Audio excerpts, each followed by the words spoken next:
सुप्रभात सभी को। आज हम सातवीं क के छात्र और छात्राएं मिलकर एक नाटक प्रस्तुत करने जा रहे हैं जिसका नाम है काबुलीवाला। यह हमारे पाठ्य पुस्तक का 8वां पाठ है और इस पाठ का लेखक का नाम है रविंद्रनाथ टैगोर। तो मैं अपने दोस्तों को बुलाना चाहता हूँ, वो एक एक कर सामने आए और अपना परिचय दे। मैं सुमित महापात्र आज काबुलीवाला का भूमिका निभाने जा रहा हूँ। मैं संदीप हूँ। मैं मिनी का पिता के भूमिका निभाने जा रहा हूँ। मैं दिल्लू हूँ। मैं आज रेहमत का दोस्त का भूमिका निभाने जा रहा हूँ। मैं करणजीत हूँ। आज हेड पुलिस का भूमिका निभाने जा रहा हूँ। मैं आदित्य नारायण कर हूँ। मैं सहायक पुलिस का रोल निभाने जा रहा हूँ। मैं अक्षय नायक हूँ। मैं सहायक पुलिस का भूमिका निभाने जा रहा हूँ। मैं सीना। मैं छोटी मिनी भूमिका निभाने जा रहा हूँ। मैं तेजस्वी। मैं आज मिनी के माँ की भूमिका निभाने जा रही हूँ। मैं प्रज्ञाशी और आज मैं बड़ी मिनी का भूमिका निभाने जा रही हूँ। तो चलिए शुरू करते हैं। टी नाम की एक 5 वर्षीय लड़की अपने घर में अगड़म बगड़म खेल रही थी। अचानक वह खेल छोड़कर खिड़की की तरफ भागी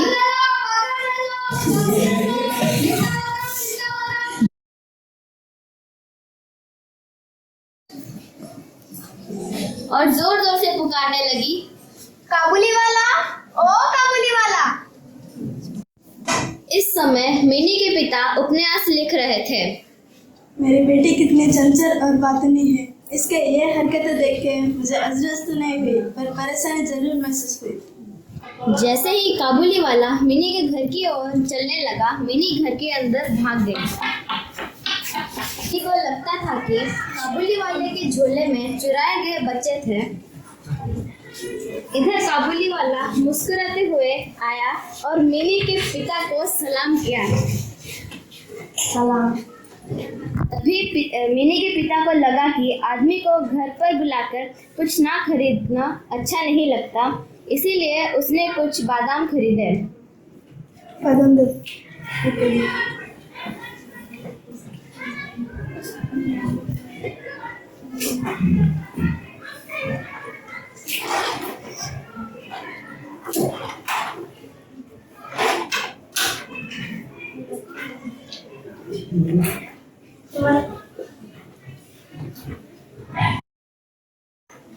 तुम्हारा नाम क्या है?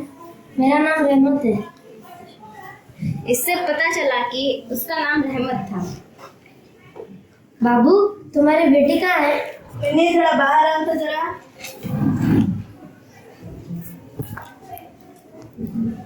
काबुलीवाले ने झोले के अंदर से कुछ मेवे निकालकर मिनी को देने लगा, पर वो लेने से मना कर दी। आने के बाद एक दिन मिनी के पिता ने देखा कि मिनी दरवाजे के पास बेंच के ऊपर बैठी काबुलीवाले के साथ बात कर रही थी। काबुलीवाला पैरों के पास बैठा हुआ था। मिनी को अपने 5 साल के जीवन में पिता के अलावा ऐसे धीरज रखकर उसकी बातों को सुनने वाला कभी नहीं मिला था। तभी मिनी के पिता ने देखा कि मिनी के छोटे आंचल बादाम किशमिश से भरे हुए थे। यह देखकर उसने कहा,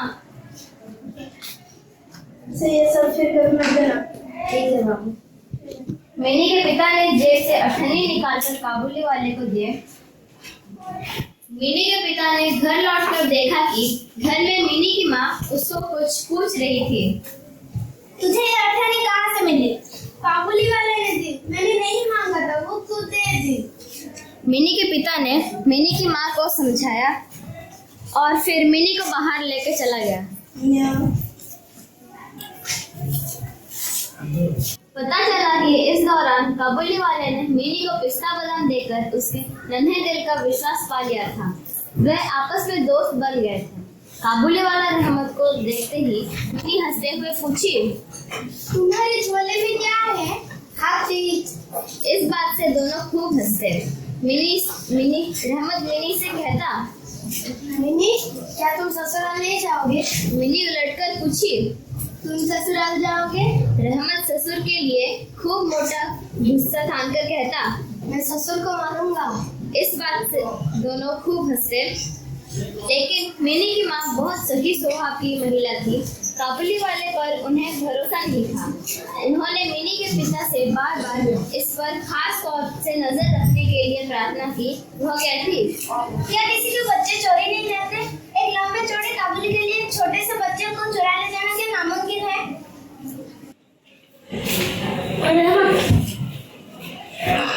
रोहन अच्छा है। आप सब कैसे? मैं भी अच्छा हूँ। कुछ पैसे चाहिए? कुछ चाहिए थे? खेती के लिए। अच्छा ठीक है, कितना चाहिए बोल। 8-10 में कम चल जाएगा। 8-10 में हो जाएगा।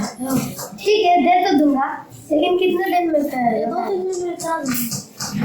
ठीक है।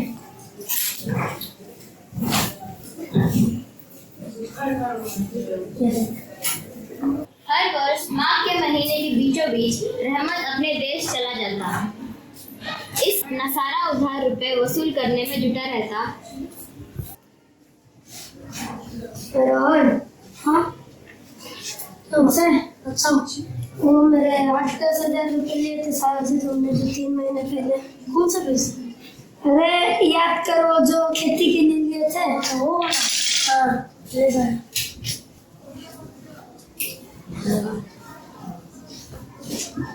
लेकिन फिर भी एक बार वह मिनी से जरूर मिलने के लिए जाता था।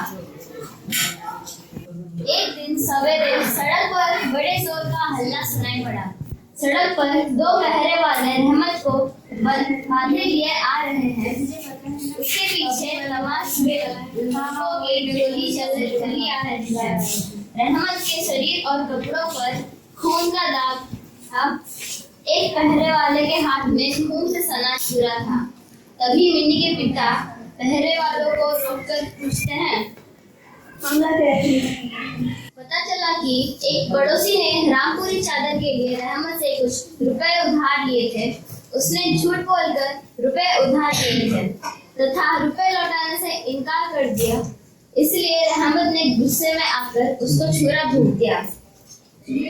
तभी मिनी आकर बोली, काबुली वाला तुम ससुराल जाओगे? वही जा रहा हूँ। ससुर का मारता, पर क्या करूँ, हाथ बंधे हैं। छुरा मारने के अपराध में रहमत को कई वर्ष की जेल हो गई। बहुत साल बीत गए। मिनी अब बड़ी हो चुकी थी। यह एक सुहानी सुबह थी। आज मिनी की शादी होने वाली थी। तभी रहमत मिनी के घर पे आकर खड़ा हो गया। तभी मिनी के पिता ने आकर पूछा,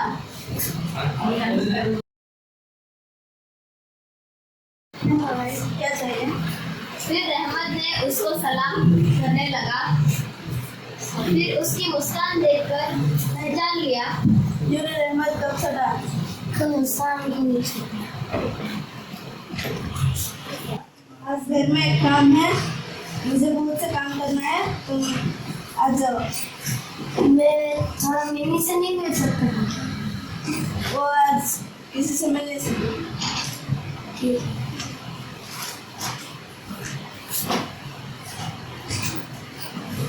तभी काबुली वाला फिर से मिनी के पिता के पास गया और उससे पूछा,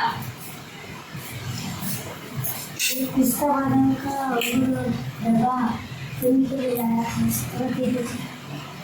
जब मिनी के पिता ने दाम देने लगा तो वो मिनी के पिता के हाथ पकड़कर बोला, नहीं बाबू, मुझे पैसे नहीं चाहिए।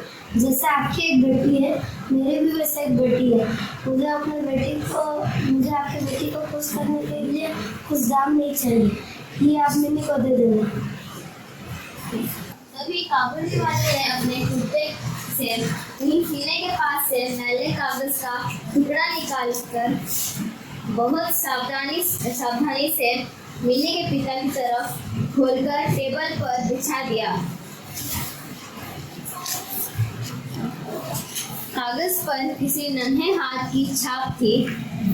अपने प्यारी बिटिया के हाथ की उस यादगार को सीने से लगाए रहमत कलकत्ते के सड़कों पर मेवे बेचता था।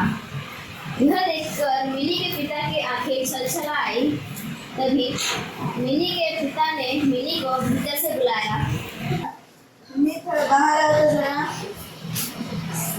शादी की साड़ी पहने, माथे पर चंदन लगाए बहुवेश में मिनी लज्जा से काबुली के पास आकर खड़ी हो गई। उसको देखकर काबुली सकपका गया। अंत में हंसकर बोला, मिनी तुम ससुराल जाओगे? रहमत का प्रश्न सुनकर वह लज्जा से लाल होकर मुंह फेर के खड़ी हो गई।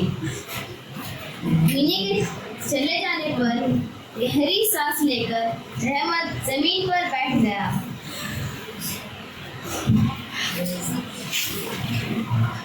अचानक उसकी समझ में साफ आ गया, इस बीच उसकी बेटी भी इस तरह बड़ी हो गई होगी। इन 8 वर्षों में उस पर क्या बीती होगी, यह भी भला कोई जानता है। उसका चेहरा दुख और चिंता से भर उठा। मिनी के पिता ने उसको एक नोट निकालकर देते हुए कहा, रहमत तुम अपने लड़की के पास चले जाओ।